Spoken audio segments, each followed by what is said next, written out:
శరీరంలో బలం ఉన్నంత వరకు, ఆరోగ్యం ఉన్నంత వరకు మహాభాగ్యం అని పెద్దోళ్ళు ఎవరో చెప్పారు. ఆరోగ్యమే ఎస్. ఈ లోకం వరకు, ఈ శరీరం వరకు అది రైటే. ఆ ఆరోగ్యం పోయిందా చెడ్డ దినాలు, ఆరోగ్యం పోయింది చెడ్డ దినాలు. దేవుడు అది ఎందుకు జ్ఞాపకం చేశాడంటే, నాయన బాల్య దినముల యందు నువ్వు సృష్టికర్తను, ఆయన ఇచ్చిన పనిని, ఆయన ఇచ్చిన కాలాన్ని నువ్వు గుర్తు చేసుకుంటే అప్పటి నుంచి పని ప్రారంభిస్తావు. నీకు చేతులు, కాళ్ళు, అవయవాలు, కళ్ళు పని చేయని స్థితికి వచ్చిన తర్వాత నువ్వు ఆయన పని చేయలేవు. కళ్ళు సహకరించట్లేదు, బైబిల్ ఏం చదవగలవా? కాళ్ళు సహకరించట్లేదు, సువార్తకి ఎక్కడ వెళ్ళగలవా? వయసులో ఉన్నప్పుడు, చెవులు బాగున్నప్పుడు ఎన్నిసార్లు మారండి మారండి మారండి అని దేవుని వాక్యం ఎంత వినబడినా నీ చెవులకు వెళ్ళకపోతే ఆ తర్వాత వినడానికి కూడా చెవులు ఉంటాయో లేదు. సమయం ఉండగా నువ్వు దేవునికి సమయం ఇవ్వకపోతే ఆ తర్వాత మరలా దేవుడు నీకు సమయం ఇస్తాడో లేదు.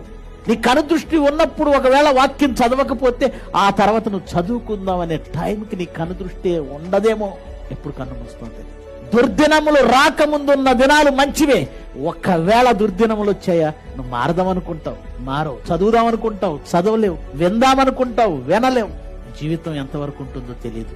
ఒకవేళ ఇప్పుడున్న ఆనందం, సంతోషం, బలం, ఆరోగ్యం ఆ తర్వాత ఉంటుందో లేదో తెలియదు. ఇప్పుడే బాల్య దినములు ఎందే, లేదా బలమైన దినములు ఎందే, లేదా ఆరోగ్యం ఉన్న దినములు ఎందే మీ సృష్టికర్త పని చేయండి.